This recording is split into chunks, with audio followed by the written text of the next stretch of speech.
Bem-vindos e bem-vindas ao CSA TV, o seu canal de notícias das Américas em português. Seguem agora os nossos destaques. Relatório da Organização Internacional do Trabalho alerta que a pandemia de Covid-19 seguirá impactando a economia e o emprego em 2021. Na Alemanha, Angela Merkel prevê que o pior da pandemia de coronavírus ainda está por vir. A Ford anunciou a saída do Brasil, causando mais desemprego e fuga de investimentos no país governado por Jair Bolsonaro. Nos Estados Unidos, mais de 200 trabalhadores criaram o sindicato do Google.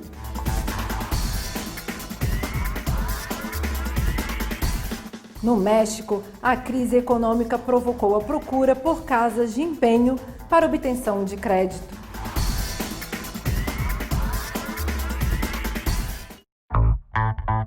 E no editorial de hoje receberemos Jordânia Urenha, secretária de Política Sindical e Educação da CSA.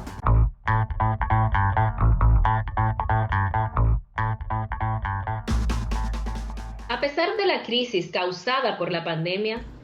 da crise gerada pela pandemia de Covid-19, 2020 foi um ano marcado pela participação majoritária de mulheres nas atividades da CSA. Políticas com perspectiva de gênero são um eixo transversal para nós, pois entendemos que as desigualdades de gênero são estruturais e devem ser combatidas em todas as áreas.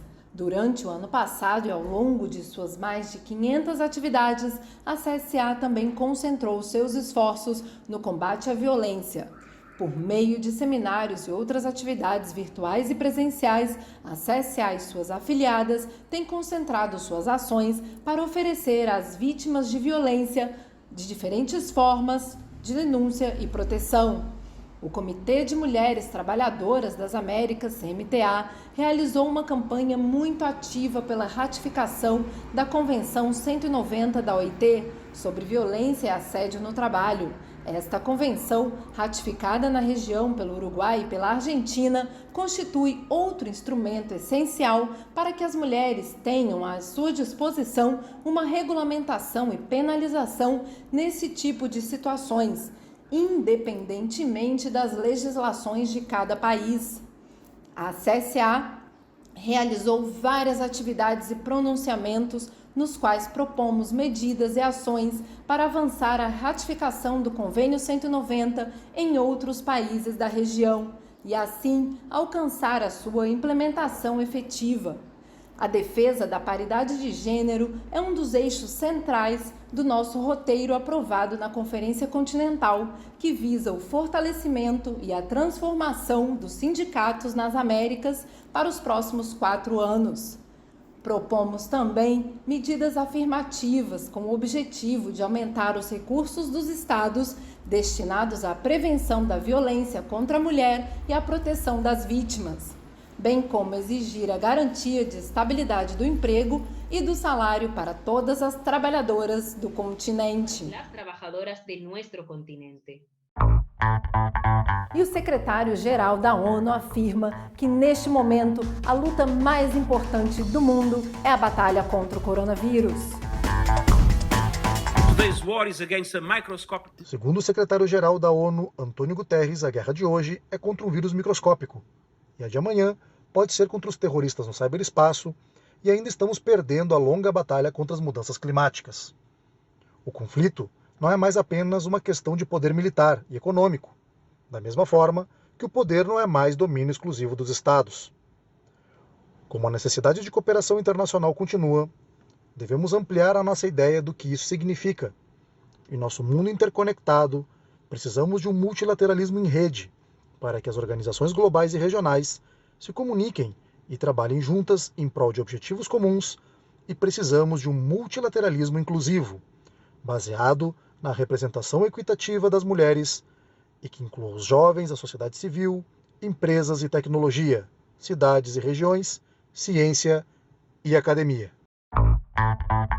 Na Argentina, um soro de origem animal tem demonstrado eficácia e segurança para o tratamento de pacientes com Covid-19.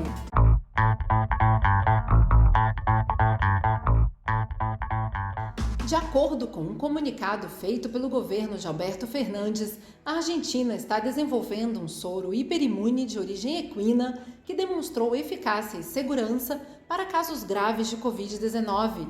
O soro, que está em sua última fase de análises clínicas e que tem capacidade de neutralizar o coronavírus, começará a ser distribuído nesta semana em todo o território argentino.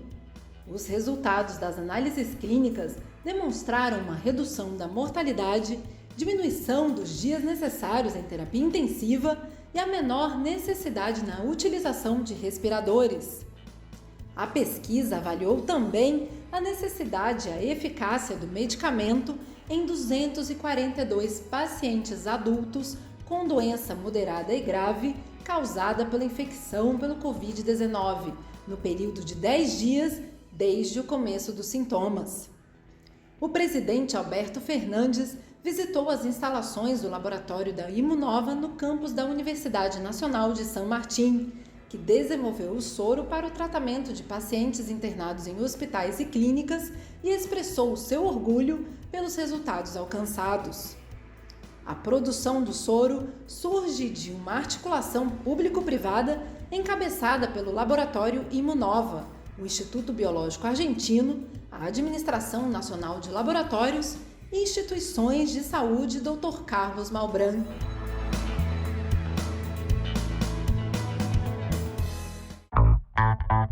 E na Alemanha, Angela Merkel prevê que o pior da pandemia de coronavírus ainda está por vir. A chanceler alemã Angela Merkel alertou que o pior ainda está por vir em face da pandemia gerada pelo Covid-19 no mundo. As próximas semanas, segundo Merkel, serão a fase mais difícil da pandemia, com os profissionais da saúde trabalhando ao máximo. A razão se deve ao forte impacto do aumento de contatos sociais durante as festividades de final de ano. Mais de 80% das unidades de terapia intensiva em seu país estão ocupadas. A dura declaração de Merkel veio depois de analisar como o coronavírus desafia alguns países, incluindo a Bélgica, onde as mortes na semana passada ultrapassaram 20 mil. Metade, segundo estatísticas do governo, eram pessoas idosas que estavam em isolamento social. E ainda, na Alemanha, os sindicatos se mobilizam por lei para regular o teletrabalho. A Confederação dos Sindicatos Alemães, maior organização sindical do país, exige que o direito ao teletrabalho durante a pandemia seja estabelecido por lei e que não seja somente uma oferta das empresas à sua força de trabalho. Sempre que possível, esse direito trabalhista deve ser garantido ao trabalhador, disse o presidente da DGB, Rainer Hoffmann. A fórmula do teletrabalho não pode estar sujeita à boa vontade do empregador, como acontece na prática, afirma Hoffmann, mas deve ser devidamente regulamentada. A pandemia colocou os trabalhadores em situações exaustivas, diz ele, ou porque foram obrigados a trabalhar sem as devidas garantias, por medo de perder o emprego, ou porque o trabalho em casa não lhes foi facilitado. O teletrabalho deve ser uma opção aceita, não imposta ao funcionário, insiste Hoffmann, que também defende melhorias para evitar demissões em massa. Estima-se que cerca de 10,5 milhões de pessoas trabalham regularmente em casa, 1 em cada 4 cidadãos trabalhadores, segundo dados da televisão pública de dezembro, quando antes da pandemia era de apenas 3%. Até agora, o executivo da chanceler Angela Merkel tem recomendado veementemente que seja fornecido nos setores sempre que possível. Falando em sindicatos, mais de 200 trabalhadores nos Estados Unidos se organizaram para criar o sindicato do Google.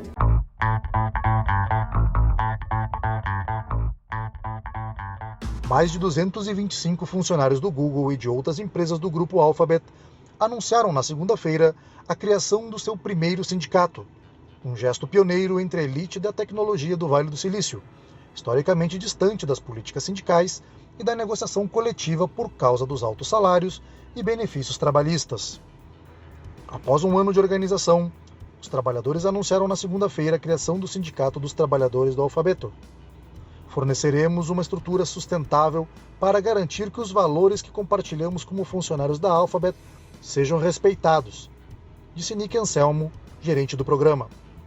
Segundo os associados, o sindicato do Google pretende ir além das condições de trabalho e abordar questões como assédio sexual, discriminação com base no gênero ou raça no trabalho e também abordar questões éticas sobre a empresa, como suas políticas de privacidade ou possíveis abusos de uma posição dominante no mercado. O sindicato reflete a inquietação que até hoje canalizam movimentos ativistas formados por trabalhadores de diversas empresas de tecnologia. Funcionários de outras empresas como Amazon, Salesforce ou Pinterest falaram sobre questões semelhantes nos últimos anos. Na verdade, milhares de trabalhadores da Amazon no Alabama enfrentarão a construção de sindicatos nos próximos meses. E um relatório da Organização Internacional do Trabalho alerta que a pandemia de Covid-19 continuará afetando o emprego e a economia em 2021. A Organização Internacional do Trabalho alerta que o vírus e a crise econômica que ele gerou afetarão negativamente o mundo do trabalho. Como resultado do vírus, o desemprego e o subemprego aumentarão significativamente. A OIT estima que o desemprego mundial causado pela Covid-19 será de 5,3 milhões de pessoas no caso mais favorável e 24,7 milhões de pessoas no pior caso. A agência também estima uma incidência média de Covid-19 no desemprego. Neste caso, fala de um aumento de 13 milhões de desempregados, dos quais 7,4 milhões residem em países de alta renda. Recuamos 10 anos em 10 meses, disse o diretor da OIT para a América Latina e Caribe, Vinícius Pinheiro, que indicou que a pandemia de Covid-19 afetou mais do que qualquer outro fator já registrado na perda do progresso econômico e social alcançado nos anos anteriores, como com relação à participação de mulheres no mercado de trabalho e à redução do trabalho infantil. E a Ford anunciou a saída do Brasil, causando mais desemprego no país governado por Jair Bolsonaro.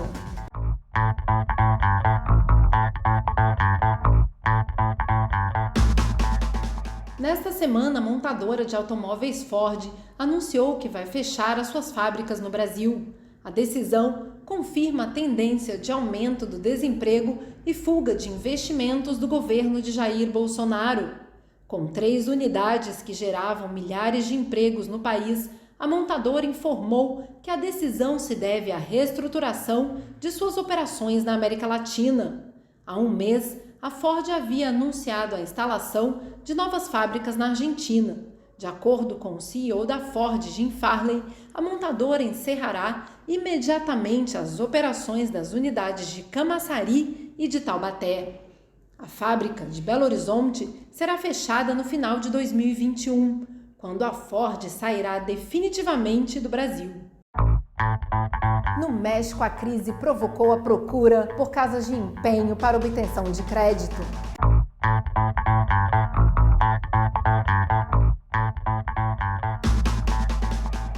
Para milhares de famílias e empresas mexicanas, penhorar seus bens tem se tornado a única saída para a crise econômica causada pela pandemia. Joias, principalmente de ouro, relógios de marca, aparelhos eletrônicos de última geração, computadores, eletrodomésticos, entre outros objetos, são deixados para obtenção de crédito. No centro histórico da Cidade do México está situada a principal casa de empenho do país. Para mexicanos em busca de crédito rápido como Jesus Guzmán, as pessoas estão penhorando seus bens porque muitas fontes de trabalho estão se esgotando e as necessidades básicas como alimentação se tornaram urgências. A Casa de Penhora Monte de Piedad, criada em 1775, tem 321 sucursais em todo o país, com financiamentos de até 5 meses sem juros e uma taxa menor do que a dos bancos. O sistema de empréstimos de Monte Piedad é visto com bons olhos pelos usuários.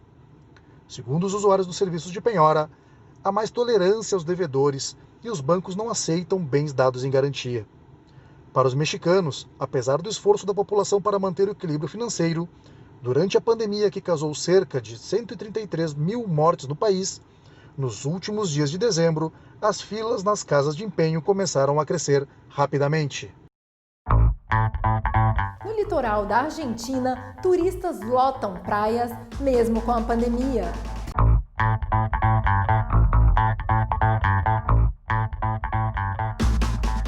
A Argentina vive o verão apesar da pandemia. A maioria das praias, como Mar del Plata, estão lotadas de famílias que aproveitam as férias, muito sem respeitar o distanciamento social. Um grave problema diante dos casos de Covid-19. O governo de Alberto Fernandes emitiu um decreto no qual faz recomendações aos governos das províncias para restringir a movimentação noturna, caso for necessário. No entanto, certas províncias argentinas adiantaram que não vão implementar medidas deste calibre. Uma delas é a província de Buenos Aires, que tem a maior população do país e que possui as praias mais procuradas. A partir da semana que vem, o governo da província anunciou que serão suspensas, entre 1 e 6 da manhã, todas as atividades comerciais e recreativas. Também haverá restrições a atividades sociais limitadas a grupos de até 10 pessoas em lugares fechados e abertos.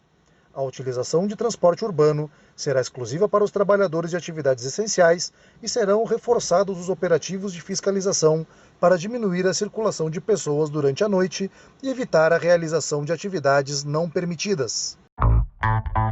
E a CSA condena a decisão de Donald Trump de incluir Cuba na lista de países patrocinadores do terrorismo.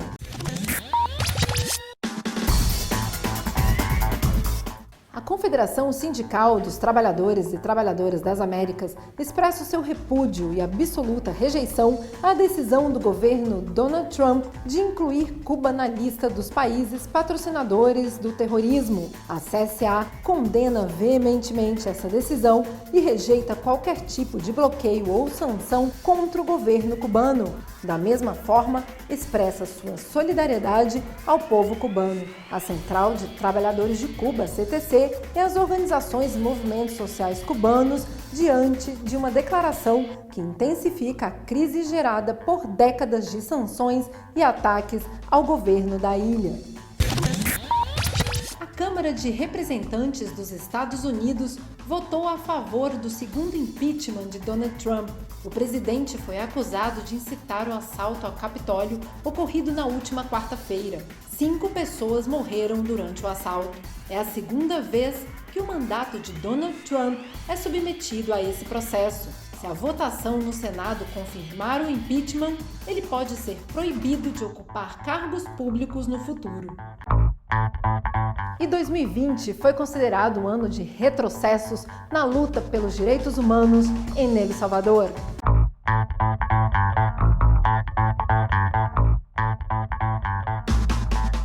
Em 2020 foi um ano de retrocessos para a garantia dos direitos humanos em El Salvador, principalmente no contexto da pandemia de coronavírus.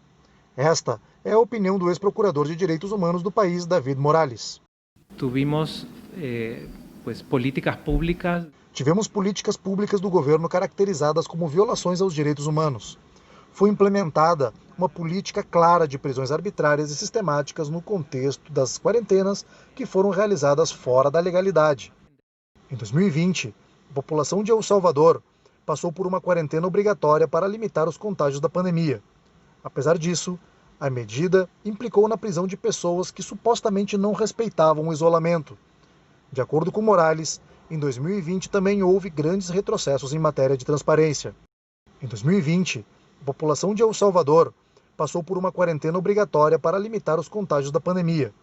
Apesar disso, a medida implicou na prisão de pessoas que supostamente não respeitavam o isolamento. De acordo com Morales, em 2020 também houve grandes retrocessos em matéria de transparência. E a Lei de Acesso à Informação Pública não tem sido respeitada pelo governo. O ex-procurador declara que, ao mesmo tempo, o governo anunciou que houve uma diminuição do índice de homicídios em El Salvador, fechando o ano com 1.322 homicídios, cerca de 45% a menos do que em 2019. No entanto, a veracidade dos fatos apresentados é colocada sob suspeita por jornalistas que sugerem um acordo entre o governo e o crime organizado para maquiar as estatísticas. Morales concluiu afirmando que existe uma grande preocupação internacional pelo que está acontecendo com os direitos humanos em El Salvador. E no Equador, uma descoberta arqueológica pode revelar costume de povos originários.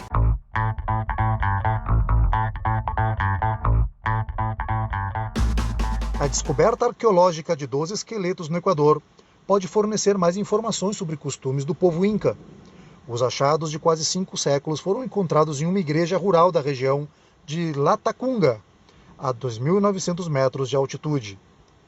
Esteban Acosto, o chefe da operação arqueológica, explica que os artefatos respondem a um período de 100 anos, que vai desde 1450 até 1540, e que cobre a transição colonial que vai do período incaico até a colônia espanhola. É um grande aporte porque Segundo o pesquisador, o achado pode contribuir muito, porque o chamado período intercolonial não tem sido muito trabalhado desde a arqueologia, mas sim desde a história, trazendo assim mais conhecimento sobre como viviam as pessoas naquele período. Na província onde foi feito o descobrimento, existem outros sítios arqueológicos, entre eles um casal inca que motivou várias escavações. As autoridades pretendem que, uma vez finalizadas as investigações, os vestígios sejam levados de volta ao lugar de origem, para integrar o patrimônio histórico e cultural desta pequena igreja rural, onde já existem outras casas consideradas patrimônio histórico do Equador. E no Uruguai, o setor cultural sofre com os impactos da pandemia de Covid-19.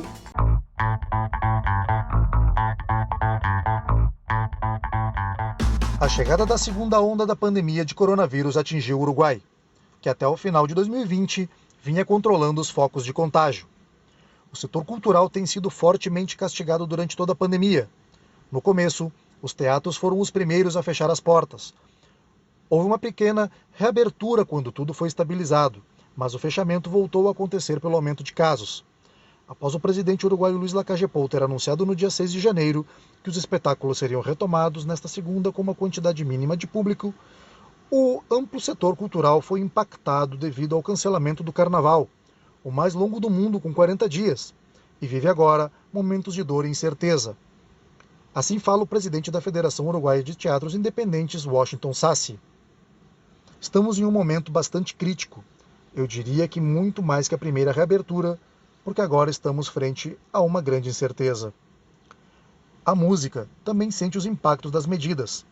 A Sala Blast, criada em 2012, anunciou o fechamento neste 6 de janeiro. A pandemia impediu o funcionamento do local marcado por diversificar os gêneros musicais. Uma das soluções mais viáveis tem sido a reinvenção na forma de transmissão com lives e shows realizados desde as casas ou estúdios dos artistas. Uma solução viável neste contexto para a difusão de peças teatrais e de dança. E Pepe Mujica segue atuando como líder mundial depois da sua saída do Senado uruguaio.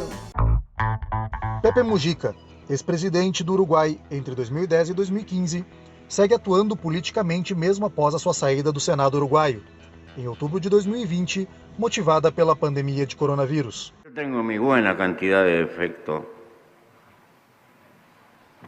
Soy pasional. Pero en mi jardín hace décadas que no cultivo el odio, porque aprendí una dura lección que me impuso la vida, que el odio termina estupidizando. Desde o seu rancho na zona rural de Montevidéu, o líder do Frente Amplo e da esquerda latino-americana concede entrevistas e participa de eventos virtuais. As análises de Pepe Mujica são ouvidas atentamente por presidentes de países da região, como o argentino Alberto Fernandes, e tem inspirado não apenas a políticos, como também a ativistas e militantes por direitos e pelo meio ambiente nos mais diversos cantos do mundo. O discurso de Mujica na Rio+20, proferido em junho de 2012, até hoje é referência sobre a interação entre a humanidade e a natureza da qual faz parte. Que a crise da agressão ao meio ambiente não é uma causa. La causa es el modelo de civilización que hemos montado y lo que tenemos que revisar es nuestra forma de vivir. Mujica também dedica boa parte de suas reflexões para buscar soluções aos desafios da pandemia de coronavírus, que, segundo ele, passam pela solidariedade dos povos e, no caso das Américas, pela integração dos países da região. Sobre as tendências para o mundo do trabalho nas próximas décadas, Pepe Mujica ressalta a importância do tempo livre para o cultivo de afetos numa sociedade de consumo que prioriza o ter sobre o ser.